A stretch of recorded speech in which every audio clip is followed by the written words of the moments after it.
Padre, muy buenas noches a usted y a todos los sacerdotes invitados.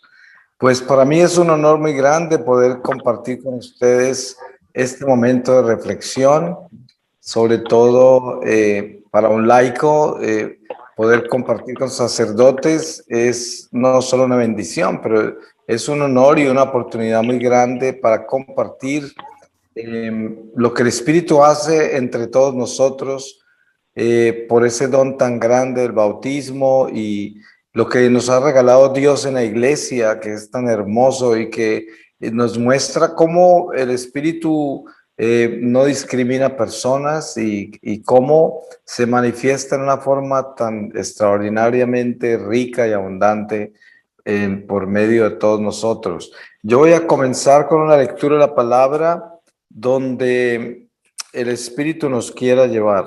Y les voy a leer de la carta a los Hebreos, del capítulo 4, desde el versículo 12. Y dice, versículo 13, perdón, la confianza en la providencia divina. Atended ahora los que decís, hoy o mañana iremos a tal ciudad, pasaremos allí un año, negociaremos y obtendremos buenas ganancias, cuando en realidad no sabéis qué será de vuestra vida el día de mañana, porque sois un vaho que aparece un instante y enseguida se evapora. En lugar de esto debemos decir, si el Señor quiere, viviremos y haremos esto o aquello. Vosotros, en cambio, os gloriáis de vuestras arrogancias.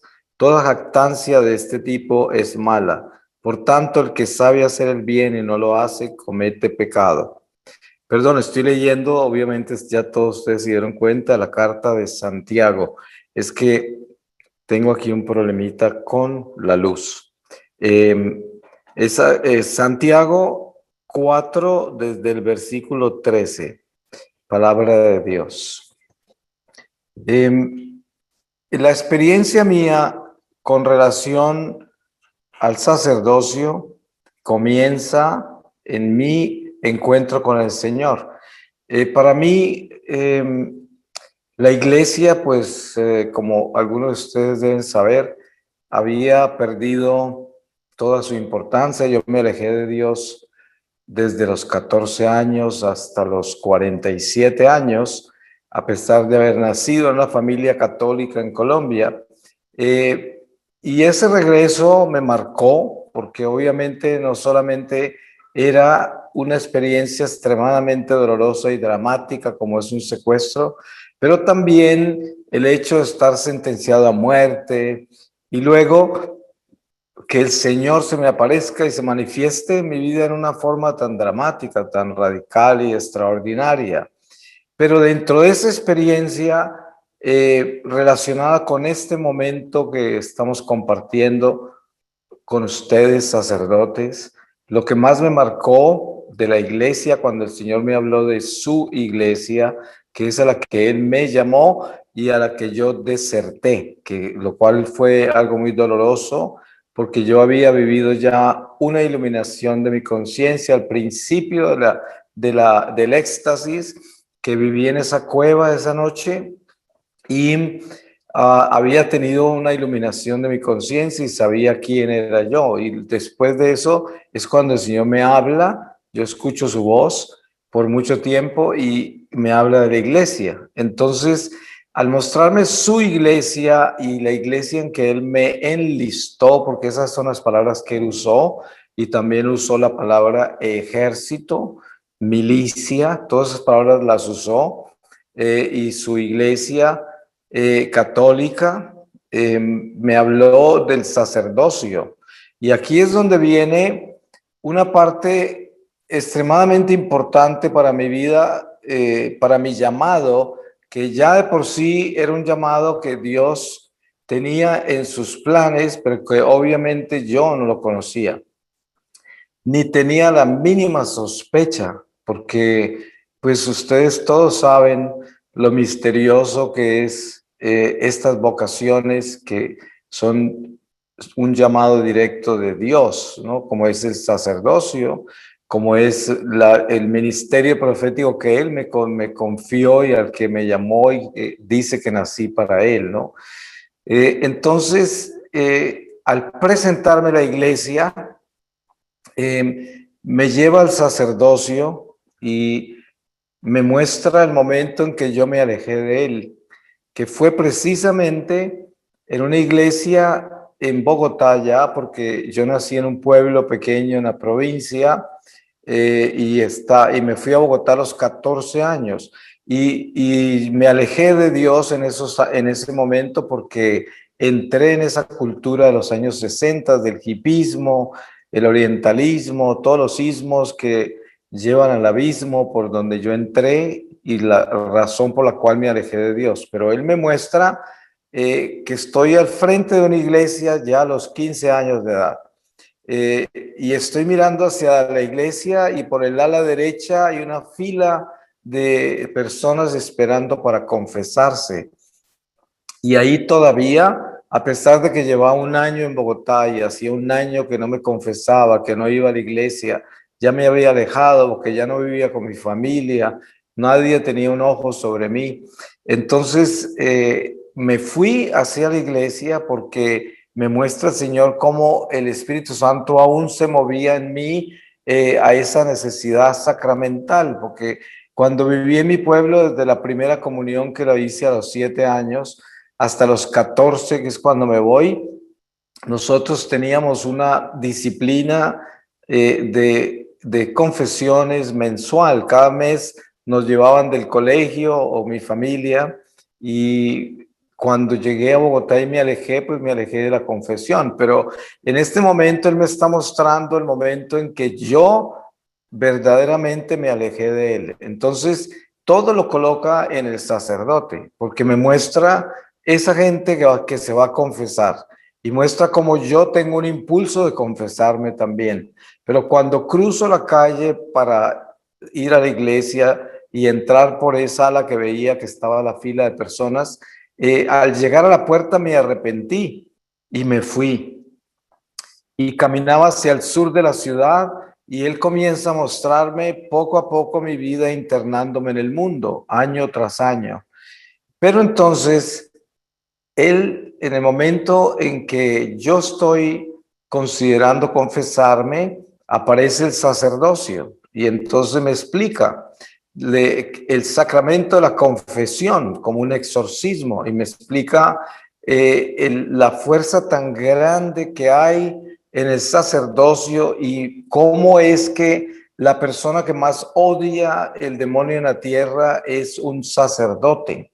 Y al mismo tiempo, la persona que más fuerza espiritual tiene en la tierra es un sacerdote, por sus manos ungidas, su unción sacerdotal, por lo que Dios le confió.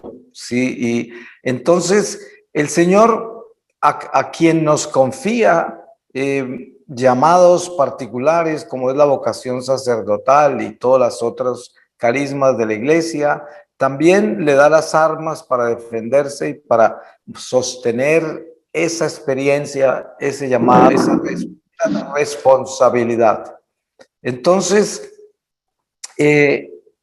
al mostrarme el sacerdocio, me muestra mi relación con él y yo veo desde la primera comunión hasta los 14 años todas mis confesiones, las Eucaristías, toda la vida sacramental, la confirmación y bueno, me muestra participando en matrimonios de parientes míos, en otros bautismos, me muestra la ordenación de un diácono y todo esto es alrededor del sacerdocio y me va mostrando la batalla espiritual del sacerdocio. Y bueno, esto de por sí enriquece mi vida con relación a la visión de la iglesia que él me da y también porque cuando ya yo soy liberado del secuestro a los 6 meses, porque esto ocurrió a los 15 días del secuestro, ya pues obviamente que yo era una persona muy transformada, pero no sabía cuánto, porque pues yo apenas estaba como naciendo a esta vida en Dios y apenas pude, después de que me liberaron, porque salí muy mal, y como se pueden imaginar, me fui a confesar con un franciscano, en un convento de franciscanos ahí en la ciudad en Colombia donde viven mis hermanas, que se llama Pereira. Y fui a confesarme con un franciscano y la confesión obviamente fue una confesión muy larga, pero yo sentí cuando el sacerdote estaba escuchándome, también sentía la batalla, porque yo ya traía una claridad muy grande sobre el pecado, la esclavitud del pecado y también lo difícil que es desatarse de él. Y sabía que esa confesión iba a ser una batalla muy grande, porque yo llevaba 33 años sin confesarme. Además de que ya no tenía absolutamente ninguna relación con ese sacramento, pero el Señor me lo había revelado. Entonces, yo cuando entré a ese convento y estaba esperando en un cuartico pequeño, muy austero, a que llegara el sacerdote que me iba a confesar, porque una tía mía lo conocía, eh, de pronto llegó, yo sentía que alguien venía y llegó, y era el sacerdote con una barba larga, un franciscano italiano, muy pausado, muy calmado, se sentó, no me había mirado todavía a los ojos, sino que se había entrado, se sentó y miraba más bien para el suelo con su estola y me dice, ¿cuánto hace que no se confiesa? Y yo le dije, yo creo que unos 33 años, padre. Y ahí sí me miró. Entonces levantó la cabeza y me dijo, ¿y quién lo trajo acá? Le dije, pues mi tía que lo conoce. Me dijo, no, de eso no es lo que le pregunto. ¿Cómo hizo para llegar? ¿No? Entonces ya yo no le conté mi experiencia mística, pero le dije, estuve secuestrado 6 meses y esto apenas hace unos días que me liberaron y yo tengo la seguridad que quiero entrar en paz con Dios. Y él me mira profundamente a los ojos y dice, ¿estás seguro de eso? Yo le dije, sí, padre, yo estoy seguro de eso, pero todo el tiempo que yo estoy viviendo estos momentos que les narro, estoy completamente consciente de quién es Él, de quién es un sacerdote, de qué es lo que la iglesia me provee por medio de Él.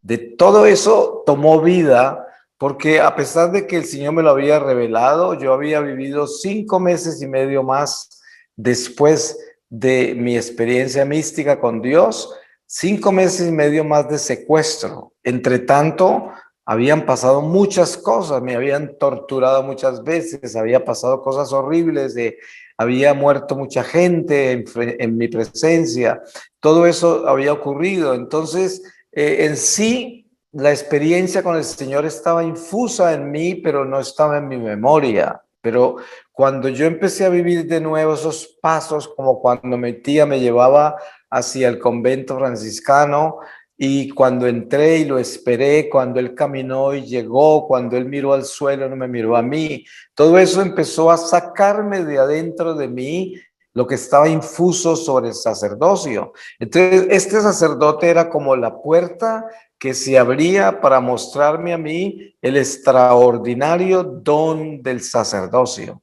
Y lo pude ver en esa estola que tenía el padre, en su hábito, lo veía en sus ojos, en su barba, en toda su conducta, su lenguaje corporal, en todo veía eso que el Señor me había enseñado. Y también veía la batalla espiritual envuelta con este sacerdocio y con este sacerdote, con su vida. Y entonces yo sabía que cuando yo comenzara a abrirme con mis pecados, esto iba a ser algo muy grande y al mismo tiempo muy dramático, ¿no? A nivel espiritual.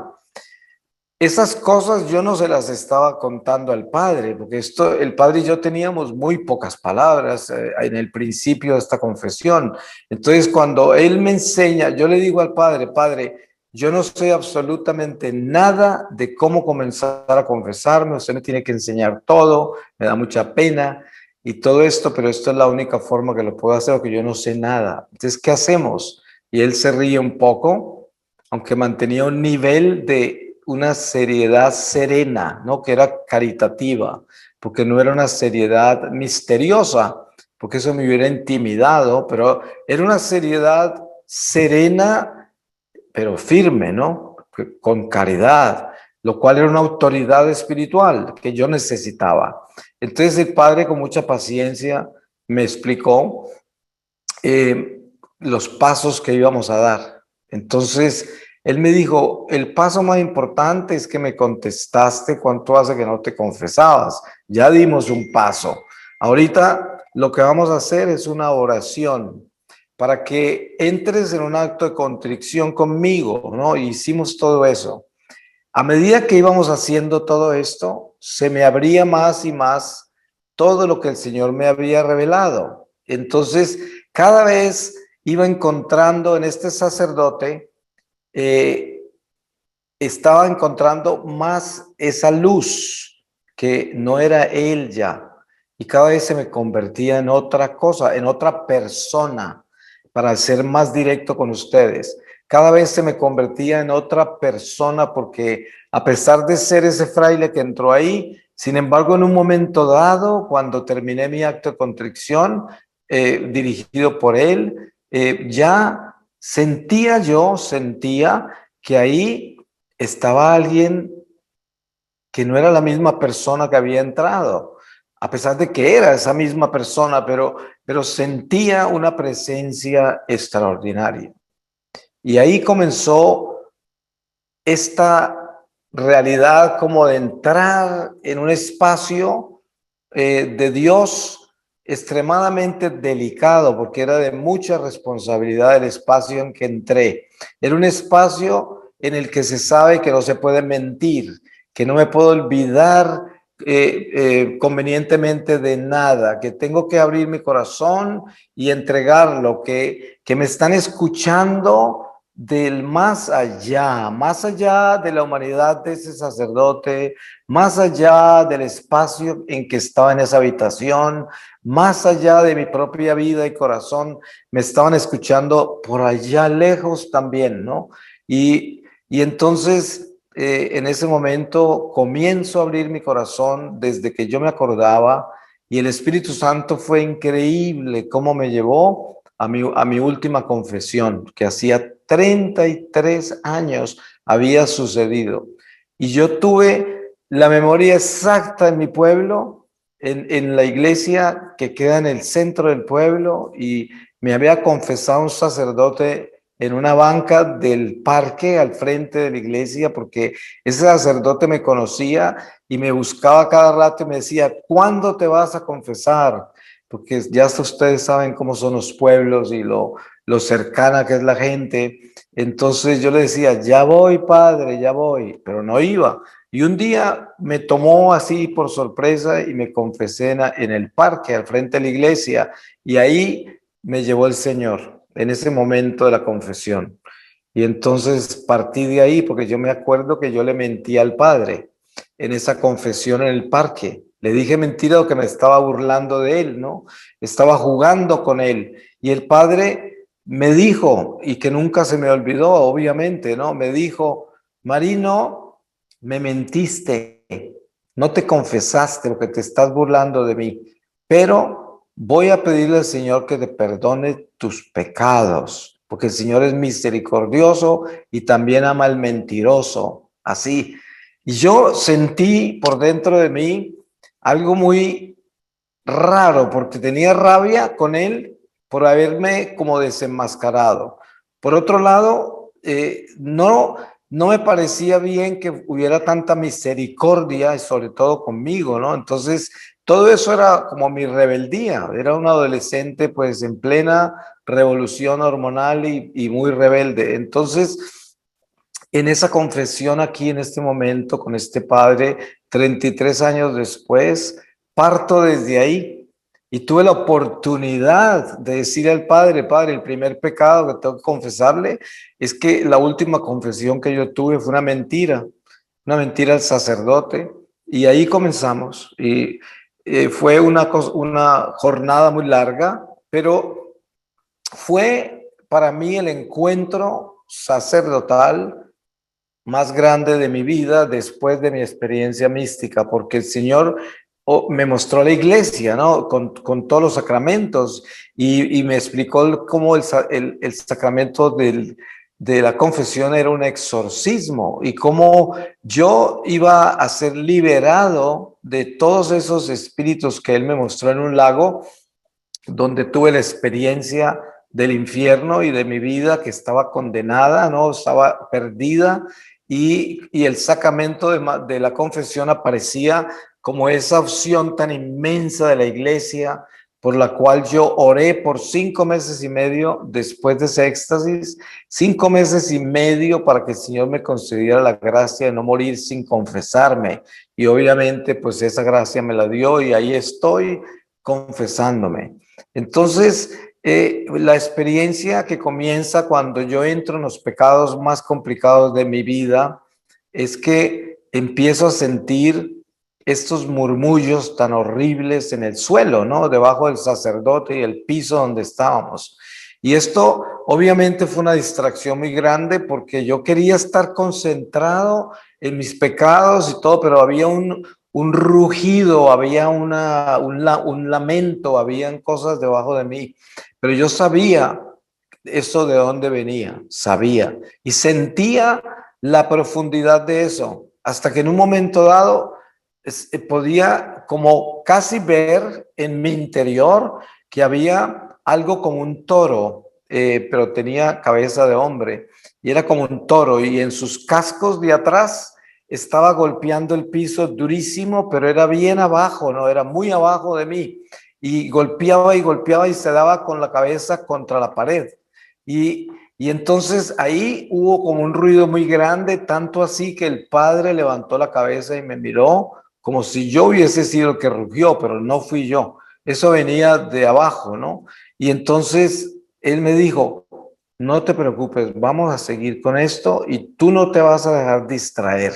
Yo dije, claro que no. Entonces seguimos y ya todo ese nivel empezó a cambiar de dimensiones, ¿no? Porque obviamente ya ustedes como sacerdotes saben que el demonio pues se manifiesta multidimensional, ¿no? Es de una capacidad de proyección increíble y claro, se manifestaba de muchas formas, pero yo sabía y entendía que esto era un exorcismo, ¿no? Es esta confesión. Obviamente que yo después de eso tuve muchas oraciones con sacerdotes exorcistas y todo, porque yo había practicado muchas cosas de la nueva era y necesitaba mucha ayuda, pero de todas maneras la entrada a mi nueva vida fue ese día con esa confesión. Y en un momento dado, el sacerdote se quedó en silencio después de que yo terminé un silencio muy largo y yo estaba en un estado muy como inseguro, porque había como descargado todo, pero todo quedó como en el sacerdote y yo me sentí inseguro por el silencio. Y él estaba en un silencio profundo, profundo. Y de pronto se levantó el torso así porque estábamos sentados ambos.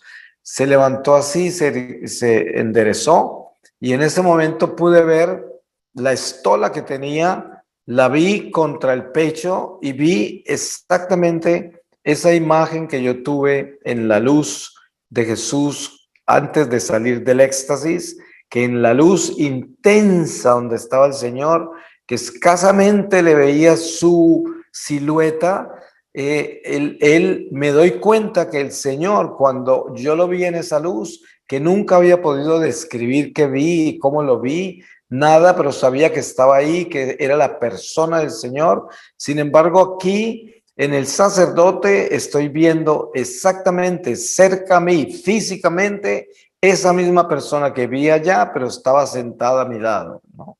Y ahí fue cuando me di cuenta por qué era que sentía que había otra persona ahí. Y entonces el sacerdote comenzó a orar por un rato en latín y luego empezó a darme la absolución.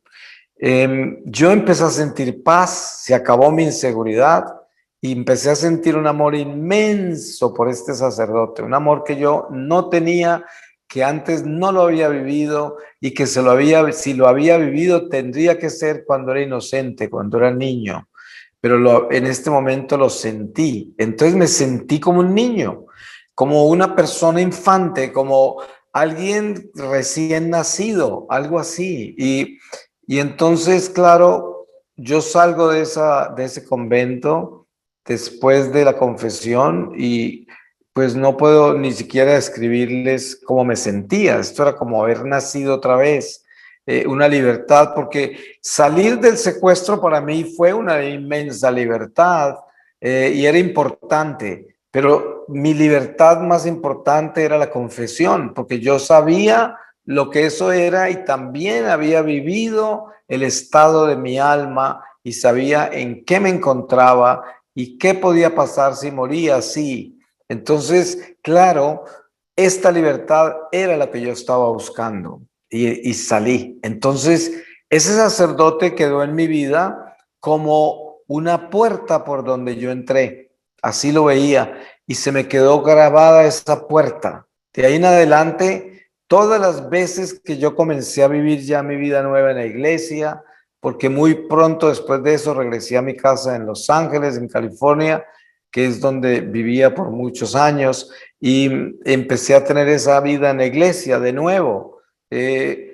Por 2 años estuve yo yendo a la iglesia todos los días a misa y confesándome frecuente, pero el sacerdote siempre era esa puerta que se me abrió, por donde yo entré, por donde fui absuelto, exorcizado, por donde el Señor me recibió en mi nueva vida.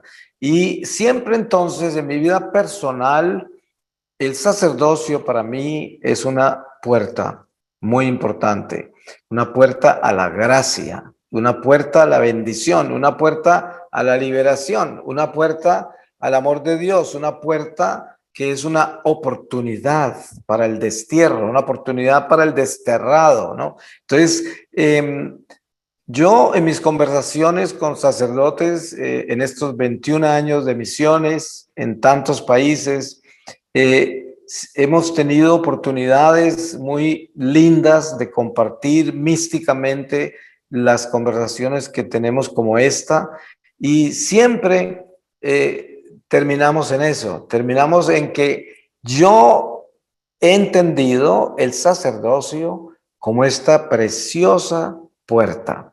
Y lo más increíble es esto, porque al principio de mi vida misionera, cuando el Señor se me manifestó 2 años después de haber salido del secuestro, que yo estuve en silencio y a nadie le conté mi experiencia mística, ni siquiera sabía que eso se podía contar y no sabía cómo contarla porque no la tenía en mi memoria ni nada. Entonces el Señor se me manifestó en Bogotá en una iglesia un domingo de Ramos, 2 años después de que yo fui liberado del secuestro, y estaba de visita en Colombia de nuevo. Entonces, ese día que se me manifestó, el Señor me mostró la misión por la cual yo había nacido. Esta vez no me habló con palabras, sino que fue como en ciencia. Yo entendí todo, fue desde un crucifijo porque yo no entré a la iglesia, estaba llena de gente y quedé en el atrio y veía por encima de las cabezas de la gente un crucifijo enorme que colgaba de encima del altar y sentí como si me fuese a desmayar y pensé que era por el calor, por toda la gente, pero no, era que estaba teniendo otra experiencia con el Señor. Y ahí es cuando me muestra el llamado, la misión, y me explica que yo nací para esto, que Él me escogió, pero que el tiempo había llegado ya. Y bueno, ya me muestra que me va a llevar por todas partes, que se va a encargar de mí. Y ahí es cuando yo regreso a donde el franciscano, 2 años después, a buscarlo, porque necesitaba que él me ayudara a entender lo que yo había vivido en esa iglesia. Y de paso, por primera vez, abrí mi experiencia mística, que yo no sabía cómo la iba a compartir, pero comenzó a fluir, y ahí el Padre me explicó que era ciencia infusa y que esto iba a continuar fluyendo, y por eso el Señor me había llamado, porque Él tenía todo en mí, y lo único que yo tenía que hacer era serle fiel. En ese momento, cuando tuvimos esa conversación, por otras señales muy extraordinarias, Él me mostró que Él era mi Padre espiritual y que también había sido escogido para estar en esta jornada conmigo. Y así ha sido ya por 22 años en total que está conmigo. Y entonces yo comencé con esta lucha de ser un instrumento roto, un parlante roto, como le digo al Señor, y esta responsabilidad tan grande a la que Él me llama. Entonces, el conflicto era esa miseria viviendo, cargando ese tesoro.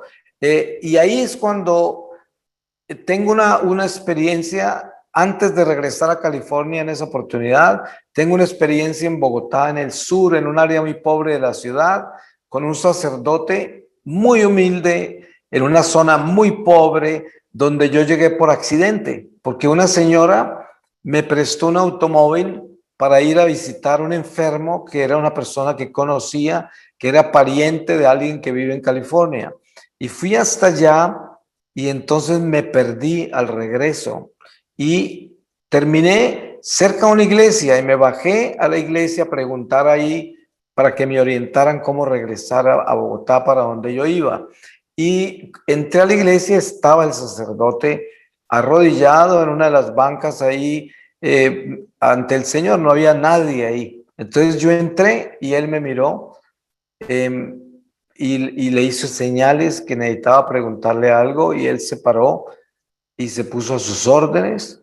Pero cuando él me dijo lo que tenía que hacer, le pedí que si podía confesarme con él. Me dijo que sí. Y entonces le conté, le dije, tengo un problema muy grande, padre. El Señor me hizo un llamado, ¿no? Está confirmado por un sacerdote muy santo que yo conozco, franciscano. Sin embargo, en mi corazón hay un problema muy grande y es que yo soy una persona muy rota, un instrumento roto. Yo viví una vida muy terrible. Por 47 años de mi vida, yo fui una persona del mundo, una persona mala, una persona que no tenía el amor de Dios. Y esto no, esto es para mí una situación muy complicada. Pensar que yo voy a servirle a Dios en la iglesia siendo yo quien soy. Y entonces en ese momento tuve una experiencia con este padre que las manos de él se volvieron como manos de labrador, como esa gente que trabaja en el campo y tiene las manos todas llenas de tierra, las uñas, y parece que fueran de esos que trabajan con las plantas y todo eso. Y él no era así cuando yo empezamos a hablar. Yo lo vi así por un momento, como un campesino, ¿no? Y su rostro está todo quemado por el sol y cuarteado, y así no fue como lo vi inicialmente. Y entonces él me dice, mire, yo soy un instrumento más roto que usted. Dice, y quizás es posible que haya sido más malo que usted. Y me dijo, yo fui guerrillero. Y él no sabía que yo había estado secuestrado por la guerrilla, porque la guerrilla en ese momento ya llevaba como 45 años en Colombia de existencia. Y este hombre había sido guerrillero y después, no sé, yo nunca escuché su testimonio, pero él terminó de sacerdote. Y me dijo, si yo puedo ser sacerdote, usted puede ser santo. Dice, usted no se preocupe, que el Señor escoge los instrumentos más rotos para glorificarse. Y en ese momento ya lo vi como lo vi al principio, ya no era el campesino eso. Yo nunca entendí por qué él lo vi como campesino, no, esa parte no está clara, pero eso es lo que sucedió. Lo que sí sé es que en mi experiencia personal con Dios, Él siempre que me va a hablar o que tiene una manifestación sobrenatural en mi vida, algo cambia, ¿no? Algo se transforma. La persona que está al lado mío, o el sol, o la luz, o el cielo, o el aire, no sé, hay un cambio. Y yo sé que está pasando algo, ¿no? Que hay como una presencia que está manifestándose de Dios y que me está hablando, ¿no?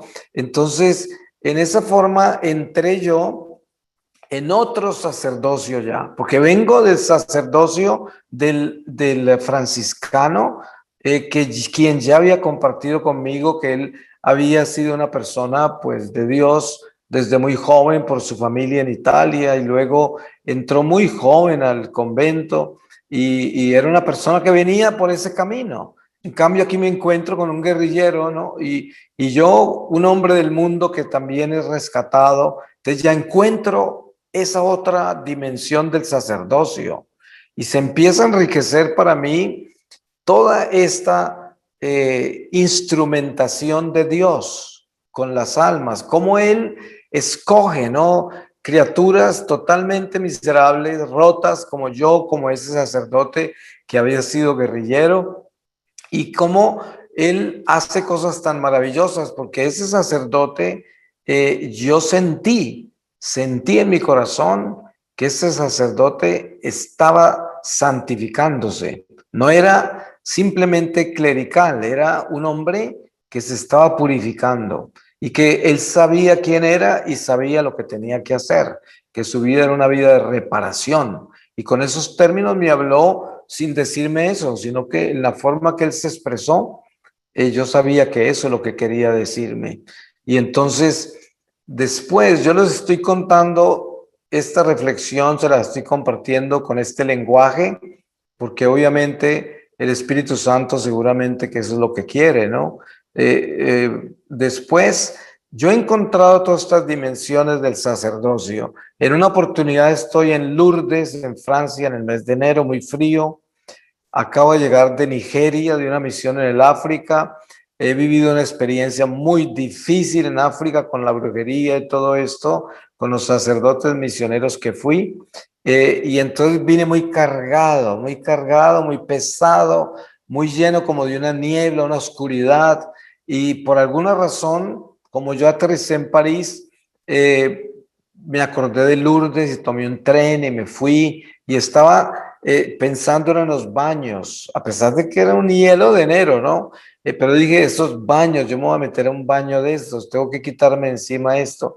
Para allá me fui. El caso es que hice todo eso, el baño me ayudó enormemente y luego me fui a confesar y me confesé con un sacerdote anciano.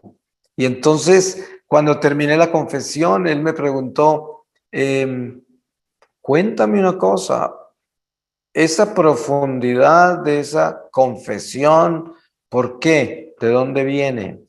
¿Qué te ha pasado? ¿No? Yo le dije, vengo del África y tengo esta experiencia. Me dice, no, hay algo más. Dice, no es común lo que me has compartido. Y yo le dije, bueno, yo tengo una experiencia, más o menos por encima le conté. Lo que sucede con este encuentro es que al final él me confiesa que él se convirtió ya muy mayor ahí en ese santuario, confesando peregrinos se convirtió. Yo le dije, ¿y cómo se puede convertir un sacerdote si supuestamente usted, la vocación sacerdotal es una conversión? Es un llamado de Dios y si usted se va, le entrega a Dios su vida y se va para la iglesia, pues qué más conversión que esa, ¿no? Pero no, él me empieza a hablar de cómo él nunca había sido una persona de Dios, a pesar de que era un sacerdote que cumplía con su deber. Era un sacerdote que hacía lo que tenía que hacer, pero él nunca había tenido una experiencia personal con el Espíritu de Dios y la tuvo en este santuario con los peregrinos que se confesaban con él. Y por eso ya él se la pasaba en ese santuario confesando todas las veces que podía. Para mí eso fue un impacto muy grande porque yo pues estuve muy lejos de la iglesia toda mi vida y no conocía mucho del sacerdocio, pero lo conocía místicamente por lo que Dios me reveló. Pero ya la parte humana del sacerdote, la vida en la iglesia y todo no la conocía, porque nunca había tenido un sacerdote amigo, ni tenía porque pues no estuve en la iglesia, ¿no? Entonces, eso me abrió otra dimensión, una dimensión en la cual el Señor me mostró con mucho amor la caridad que necesitaba yo tener con la iglesia, porque cuando yo comencé mi vida misionera, era muy duro encontrar personas en la iglesia que como que no eran de la iglesia, sacerdotes que no eran de Dios, que no eran de la iglesia, religiosas, laicos que eran líderes y predicadores y que no tenían a Dios, que yo sabía que estaban vacíos, que eran del mundo, que eran carnales, que no eran lo que debían ser. Y entonces eso a mí me causaba por dentro, pues, no rabia, pero me causaba una gran frustración. Y el Señor me fue llevando a esta humillación necesaria en la que decía, es que no puedes juzgar, no puedes ampararte en lo que los demás hacen. Tú tienes que enfocarte en mí, es en mí, no en ellos. Y bueno, y a ellos los tienes que amar y los tienes que perdonar. Esto era una tarea bien difícil, pero cuando este sacerdote se abrió y me contó eso, ¿cuál ayuda fue eso? Eso fue una ayuda inmensa porque ya entendí. Yo dije, claro, este sacerdote al final de su vida habla de que se convierte. Dice, entonces, tenemos que tener una compasión y una paciencia tan grande entre todos nosotros, porque todos estamos en una jornada increíble de vida con Dios y cómo cada uno de nosotros es moldeado de acuerdo a nuestra conciencia y decisiones que tomamos y lo que Dios provee, y cada que nos acercamos a Él, pues nos va formando, ¿no? Para que encontremos esa imagen de Él de nuevo, y hay que tener esa confianza de que Dios nos ama a todos y cada uno tiene su tiempo con Él, ¿no? Él tiene con nosotros un plan. Y así fue como tuve unas experiencias parecidas en varios santuarios como Fátima, Medjugorje y otros. En el mismo santuario de Guadalupe en México, también con sacerdotes durante la confesión o conversaciones con ellos en las misiones, que me llevaban a otra dimensión sacerdotal. En una oportunidad encuentro un sacerdote exorcista con unos problemas muy graves porque el demonio le había ganado varias veces con las mujeres, ¿no? Y entonces habían unas situaciones en él de angustia y de dolor impresionantes, y lloraba como un niño, ¿no? Y yo dije, aquí está algo muy complicado que más adelante, muchos años después, me encontré cara a cara, que fue en el Reino Unido, en Gales. Nosotros tuvimos una base de nuestra misión en un monasterio de capuchinos en el campamento. Ellos tenían mucha tierra, tienen, y era un santuario del Padre Pío. Y ahí establecimos una base de nuestra misión que duró 5 años para evangelizar por todo el Reino Unido y las 2 Irlandas. Entonces, ahí había un sacerdote de unos 50 años, muy inquieto, y él me decía a mí, yo quiero ser exorcista. Y de pronto un día llegó y me dijo, el obispo me nombró exorcista. Todas estas cosas pasaron con meses de diferencia porque yo viajaba todo el tiempo. Entonces, en una conversación que tuve con él, le dije, padre, ¿sabe una cosa? Eh, yo sé que para un ministerio como este no hay sino un camino. Si usted no se santifica, el diablo lo acaba, ¿no? Muy sencillo. No se olviden nunca de eso. Pues no pasó un año, un poco más de un año, y el diablo casi lo acaba, ¿no? Él terminó por allá de capellán de una prisión en el Reino Unido, y la historia es complicada y larga, pero lo que sucedió fue que él me miró a los ojos profundamente, pero yo veía que él no entendía lo que yo le había dicho, no lo entendía. Y eso para mí me causó una inmensa tristeza. Los días siguientes yo prediqué un retiro en ese monasterio a gente que venía de Londres y Liverpool, Chester, ciudades cercanas, y en una de las charlas él entró, porque era una charla de batalla espiritual. Y entonces, obviamente el Espíritu Santo estaba hablándole a él, porque yo no preparo mis charlas ni tengo ninguna idea de qué es lo que voy a decir, solamente se conozco el tema, ¿no? Y entonces en un momento dado, el Espíritu estaba hablando muy fuerte sobre la batalla espiritual con el demonio y hablaba de que si nosotros estamos conscientes de contra quién estamos luchando y nosotros tenemos una responsabilidad al respecto por el ministerio que Dios nos ha confiado, entonces para yo atreverme a entrar en un territorio exorcístico, de exorcismo, yo tengo que acordarme de una cosa: el diablo es 100% malo. Y de la única forma que yo puedo vencerlo es con 100% bueno. Y yo no puedo alcanzar 100% porque yo estoy en mi mortalidad, que es imperfecta y no alcanza 100. Me toca crucificarme con el Señor y santificarme en Él para tener 100. De lo contrario, no me enfrento a Él porque me tumba, porque me va a tumbar, porque yo no tengo el 100. Entonces, esto es muy radical, ¿no? Esto es muy radical y seguramente muchos sacerdotes pueden tener problemas con esto porque dirán, pero Dios es misericordioso y yo doy todo lo que puedo y el sacramento tiene el poder, no yo no tengo.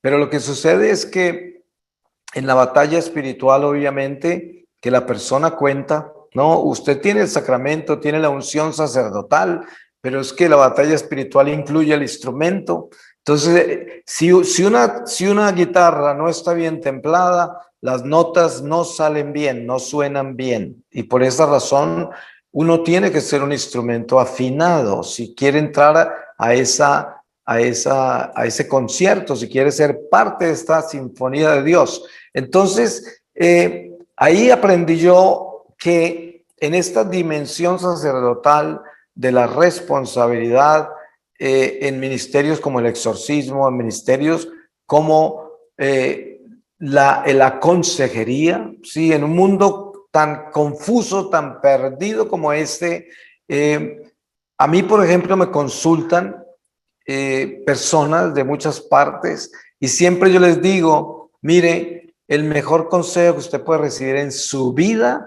es durante su confesión, porque ahí está el Espíritu hablándole a usted. Entonces la gente dice, no, pero es que los sacerdotes no tienen tiempo y unos son no tienen paciencia y otros están muy mal porque sabemos que son esto y aquello. Bueno, entonces uno se da cuenta que en las consejerías, yo cuando doy consejo, que es lo único que hago y solo por correo, nunca personalmente con nadie, porque mi dirección espiritual no me permite meterme en ese territorio con la gente más que por correo y eso con consejos que no tienen que ver con algo que tenga que ser una consulta relacionada con la doctrina y cosas así, porque pues yo no debo hacer eso.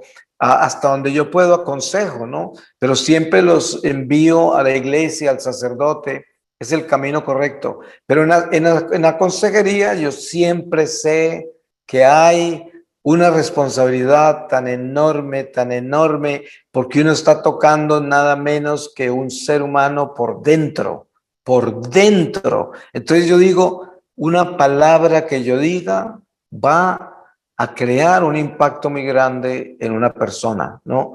Entonces yo tengo que estar seguro de lo que estoy diciendo. Y ahí es cuando veo todas estas situaciones que hay en la iglesia hoy. Sabemos que podemos contar todas las crisis que vive la iglesia, no solamente hoy, sino a través del tiempo, desde que la iglesia fue fundada, porque fue fundada en la batalla del destierro, y estamos en guerra todo el tiempo. Y esta es una batalla constante. Entonces, siempre la iglesia está viviendo situaciones con su milicia que son cambiantes y a veces hay unas crisis muy grandes porque los sacerdotes se mundanizan y los religiosos se mundanizan y los laicos se mundanizan. A mí a veces en Portugal en una oportunidad una señora en Lisboa en un retiro me dijo: ¿cómo hace uno para confiar en la iglesia si los sacerdotes se dañaron? No hay en quién confiar. Yo le dije: señora, ¿sabe una cosa? ¿Cómo hace uno para confiar en las familias, que es donde vienen los sacerdotes? Se dañaron las familias. Y la señora parpadeaba porque eso como que se le devolvió a ella en una forma muy interesante. Y yo me di cuenta de eso y empecé a consolarla. Le dije: no, pero usted no se preocupe, que las familias tienen su historia y de esas familias salen los sacerdotes. Y por lo tanto, la historia de la iglesia, la historia de las familias, y la historia de las familias es la historia de la sociedad, y todos estamos en esto, somos todos, no es solamente el sacerdote, es la sociedad, es la familia, y eso forma también la iglesia. Entonces, hay que tener una perspectiva universal de la iglesia, porque si la tenemos solo en el cura que se cayó, ahí se nos va nuestra fe y el diablo nos tumba, ¿no?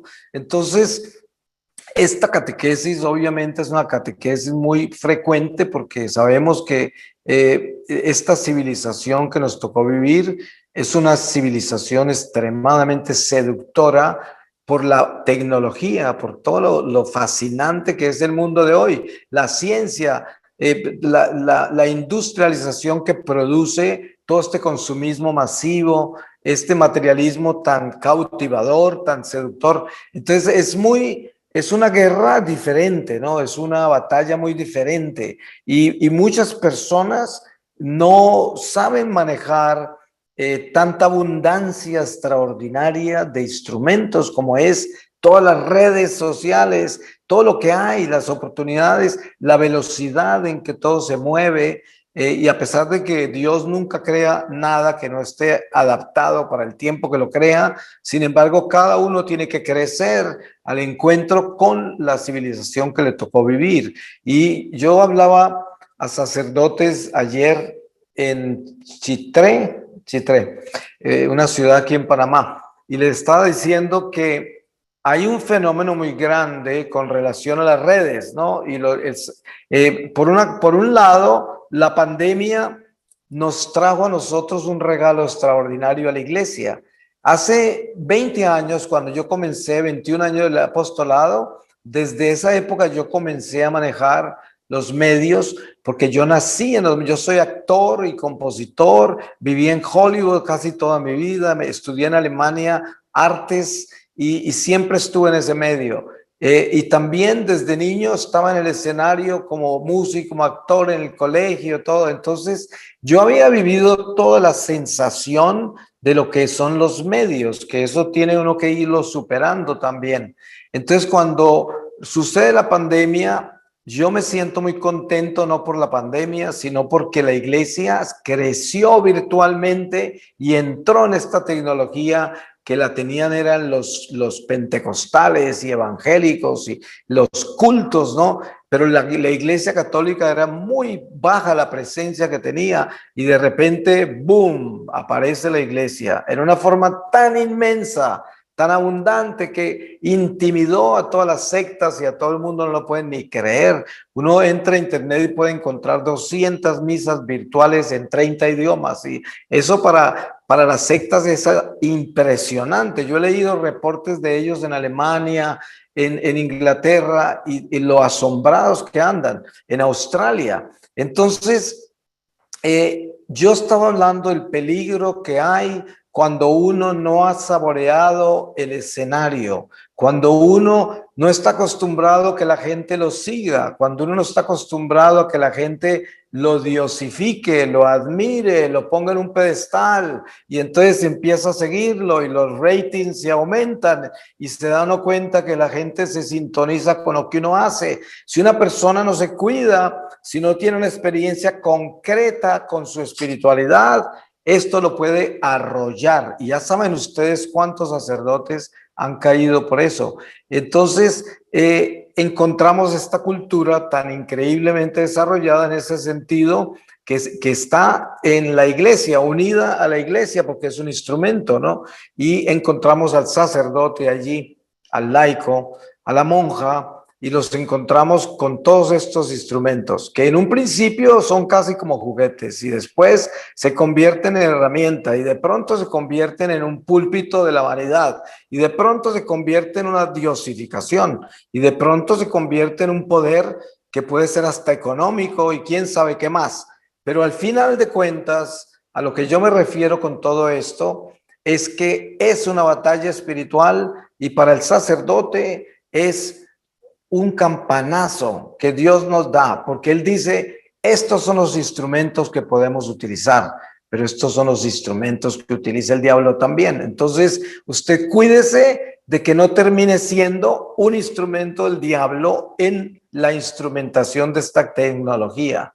Y aquí veo yo, desafortunadamente, la fragilidad tan grande de muchos sacerdotes que nunca han tenido tanta atención en su vida y que nunca han tenido la oportunidad de proyectarse masivamente en esa forma, y que de pronto por ahí entra Satanás y hace mucho daño y ha dañado muchas vocaciones. Entonces, pues es muy bonito saber que nosotros tenemos tantas herramientas a nuestro servicio y al servicio de la iglesia, y pensar que se pueden hacer cosas maravillosas con ellas, y que si mantenemos una espiritualidad sana y santa, pues no hay límites de lo que podemos hacer con ellas.